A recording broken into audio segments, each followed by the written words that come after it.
Hey guys, Matt Jones with Rocket Hatch. I am sitting down today with Dr. Ron Martoia. Really glad to have him here by FaceTime. Ron, thank you for taking time to be with us today. And you may have seen from my post earlier that we're going to have a chance to talk with him about getting our mental game right. Because one of the quickest things that's happened in a crisis is that people lose their ability to focus. And as entrepreneurs, one of the things that made us successful was that ability to see an opportunity and seize it. And so when things are changing all around us, it's even more important for us to be able to use those same gifts and abilities to adapt. So Ron, thank you for taking time this morning to sit down and talk with us a little bit. So, you and I were just chatting a minute ago that you're having a chance to do some real-time coaching with some different people and leaders in this. What are some of the things that you're seeing and hearing, and what do you think is underlying the concerns that you're run across? Yeah, sure, Matt. Well, thanks for having me. Glad to be with you always. I think there's a couple of things. I mean, obviously, we have known for a long time, any entrepreneur I'm sure has read about, that we live in a VUCA world now, right? In 1987, this term was coined, and VUCA stands for volatile, uncertain, complex, and ambiguous times. What's interesting, of course, is while we affirm that, we have had this thing sneak up and bite us, right? Right. It's uncertain times, it's volatile times. So I think at some level the typical entrepreneur has some sense of resilience to saying, markets change, things change. It just so happens, this happens to be an inflection point change that is causing most of us to go, oh my gosh, what do I do? Yeah. And so I think what this does is it creates a liminal space for us. Okay. Right? And let's explain what liminal space is, because not everybody's familiar with that term. So what is that?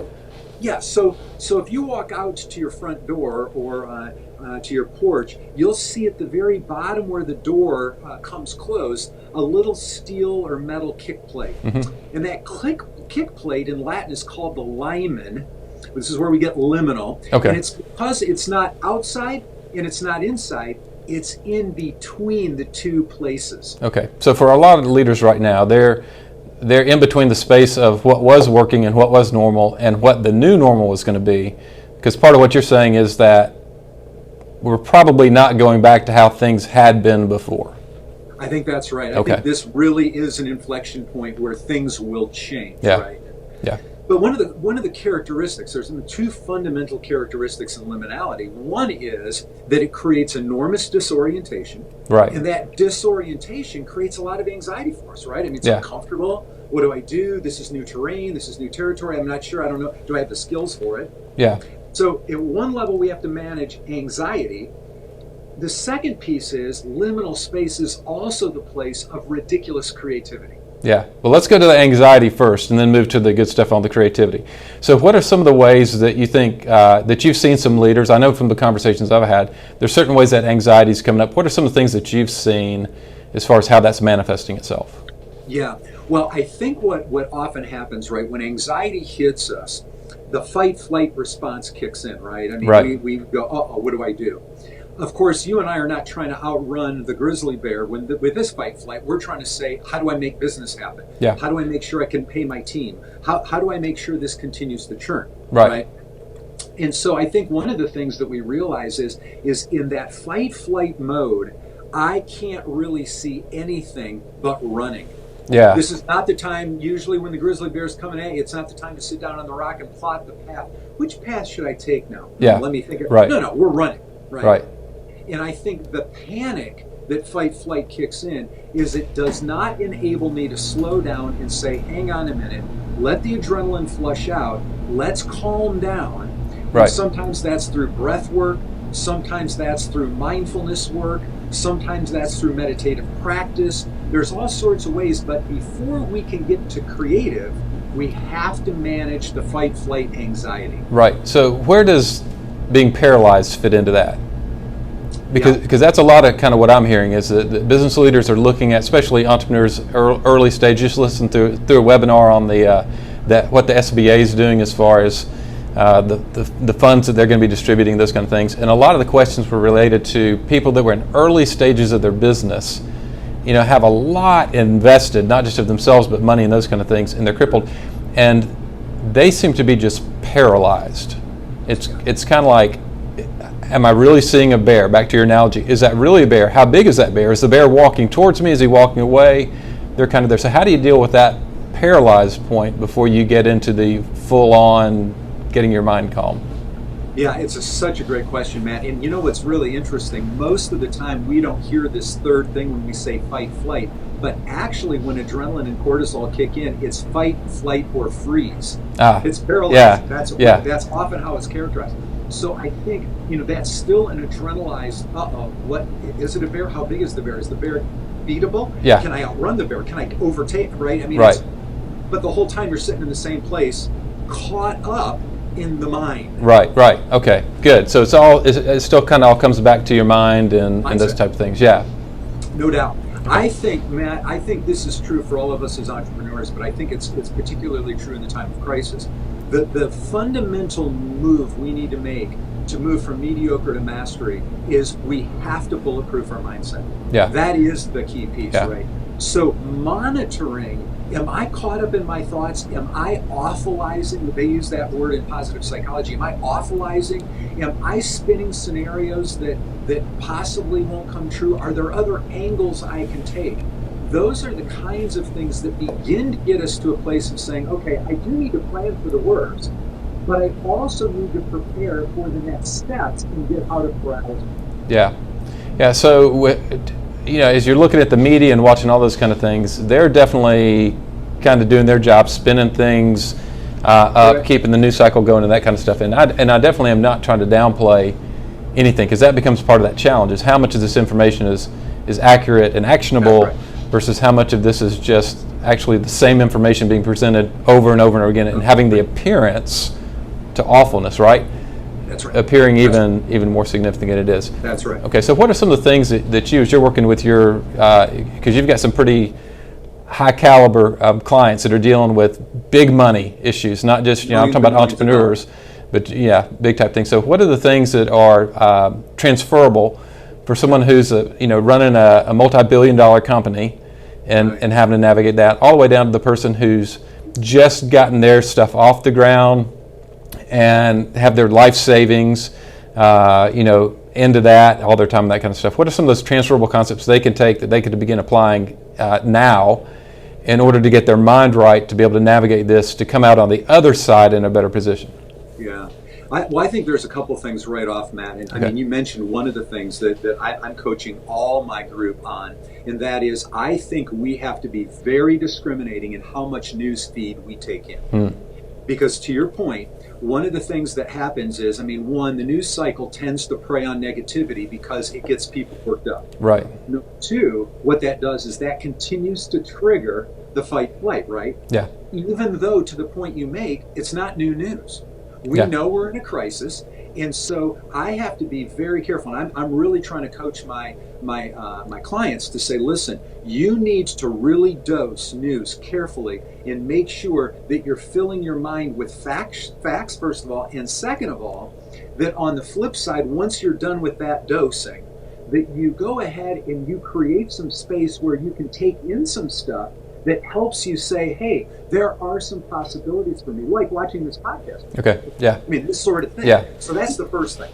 Okay, so when you say dosing news, is that an individual thing? You just figure out what your level of intake can be, but clearly it's not having the news channel in the background at your office running the entire time while you're trying to be productive. It's probably not. It's not zero, but it's certainly not. It's the background music of the Yeah. office. Yeah. That's a disaster, right? Right. So I think it's us figuring out what are the trusted news sources that I can go to get the news I need, and then how can I make sure that I get what I need, shut it off, be done with it, not constantly check Twitter. That's going to be another disaster, right? It's always problematic. Yeah. So I think shielding ourselves wisely from a negative stream is what enables us a little bit of mental bandwidth to go ahead and open up to some possibility thinking that is actually activating an entirely different part of the brain. Yeah. So how important is rhythm during a time of crisis to build into that? Is this, you're building your schedule and you know that during the day from this time to this time you're going to check your news, but this time, is that become a big part of the mental game? Yeah, Matt, I think one of the things, in true form, crisis always gets us to go back to basics to say, are these basics going to work for me? Yeah. Actually, most of us should have had dialed in. How much news feed are you taking? How often do you check Twitter? How much are you on Facebook? Right. But now, because the crisis has hit, it becomes even more critical to really make sure I am not getting inundated. And as I said, when that fight flight kicks in, that is activating a very specific, the AN part of our brain space, the analytic network, and that activates the sympathetic nervous system that is nothing about fear. Yeah. When we rest and relax, when we can take some deep breaths, when we become mindful, when we can get that stuff fleshed out, what ends up happening is we tap into the different part of the brain network, the parasympathetic nervous system, and that's the whole piece on possibility, the future, opportunity. And those two parts of our brain operate exclusively with each other in real time. Okay, so they cannot happen at the same time. So if you are locked into fight or flight, there is no way that you can move into that creative, productive thinking that you need in order to not just survive this, but to come out on the other side, maybe even in a better space. Because that's one of the things I've seen is that there's some people that this has pushed them to consider what is their online presence in ways that they never had before, because that's the only delivery method that is guaranteed at this point. When you may be in a place right now to where you're not on lockdown, but we just saw where New York just locked down. Yes. And so like all non-essential people, they're in lockdown. So things are shifting. So where you were able to do maybe a couple of things based on limited gatherings, that doesn't happen anymore. So help us move through that sense of you're in fight or flight. You recognize that. You're like, okay, I'm going to get back into my normal rhythm. Like you said, as a leader, I probably figured out how much news I need to take every day. So I'm going to get back in my daily rhythm, even though everyone else around me is not. But from that daily rhythm, now how do I build in a few things to try and get my mind settled in that rhythm? Yeah. So, Matt, I think, whatever practice you might engage, whether it's a mindful practice, whether it's following breath practice, just to calm my mind, to get into that parasympathetic nervous system space. And it could be just quiet reflection. It could be meditative music and relaxation, but it's interrupting the autopilot thought stream that goes negative, negative, negative. Yeah.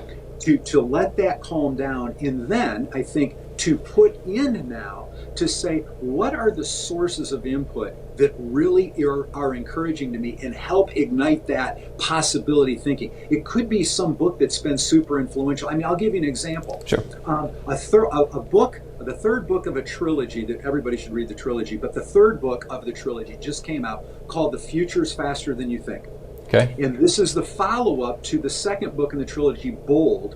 Both books by Peter Diamandis, right? Yeah. Now, that's a book that right now entrepreneurs should read. Okay. Because what we realize is that in crisis, bold thinkers win every time, right? Yeah. Because what they recognize is that this is either a very difficult challenge or it is a golden opportunity. And it's a little bit of both, correct? Yeah. So we acknowledge that, but I need to go ahead, let my mind settle, become cleaned and cleared out of that anxiety. Now take some stuff in that's going to inspire again. And I think the third or fourth thing, Matt, that I would throw into that is, who are the circle of people around you that in this time are trying to possibility think like you are and have ongoing conversations with them, maybe way more regularly than usual, so that you kind of have a group that helps buoy the possibility. Yeah. Okay. Yeah, that's good, because most of the time when we're being creative, we're in some sort of context where we're interacting with other people, brainstorming, bouncing ideas off. But now we're into this hyper-segmented, isolated type thing. We're very caught up in our minds. It'd be very easy to lose that. And I do want to say, especially for those who are watching and thinking through this, is, how can y'all be talking about just business and business opportunity capitalizing when there's humanity struggling and suffering and those kind of things. And part of the reason we bring this in is that even as business leaders, most of the time we're responsible for people. Right. And so the tone that we set carries over into how they're going to be able to navigate this crisis. So I don't want to say that it's all about business. It's about being a good leader of your business, and the people in your business or organization are really depending upon you to have your act together, to have your mental game together in order to help lead them and give them a sense of calmness to be able to break through all the anxiety that's coming on too. So I don't want to dismiss it, because this is stuff that would be good for someone who's in the healthcare industry, right? It's the same issues. If you're running a bunch of hospitals or testing centers, if your mental game's off, if you're spiraling out of control, if you're frozen trying to figure out how big the bear is, you're not going to be able to perform. You need to do these same things, apply these. So it is true. We're all going to have to think different, regardless of whether you're in a caring profession or a business profession or something else with that.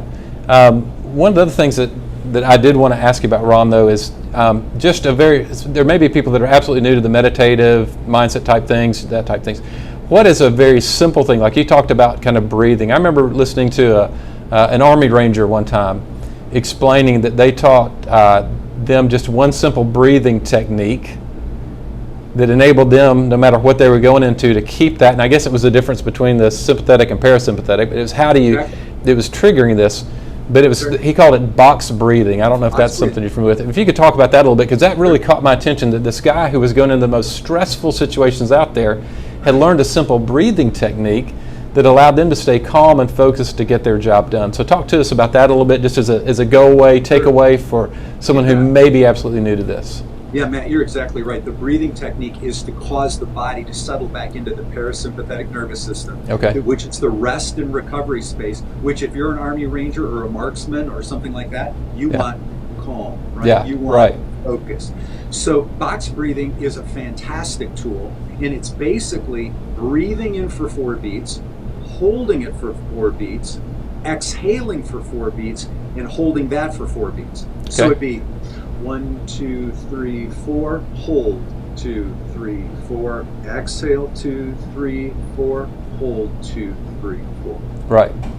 And so you're 4. I'm laughing because I'm imagining people going 1, 2, 3, 4, 1, 2, 3, 4, 1, 2, 3. Like, I mean, they're just so torqued up right now.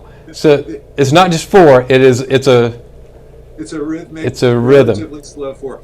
And Matt, if we do that just 3 or 4 times, literally, and then just pause and check in on your body, you will notice, oh my gosh, I actually feel different. It does different things to our neurophysiology as well as our physiology. So I think that is a fantastic takeaway. Simple. You can do it any time of the day. Nobody has to know you're doing it, and you can do it as often as you want. That's true. The fact that nobody can do that's a good thing right now. You'd be sitting in a meeting, your stress level is high, you can start practicing box breathing. You don't have to go off into a quiet room to meditate or to find that. So that's just a nutshell takeaway. And I know you've got incredible resources and depths.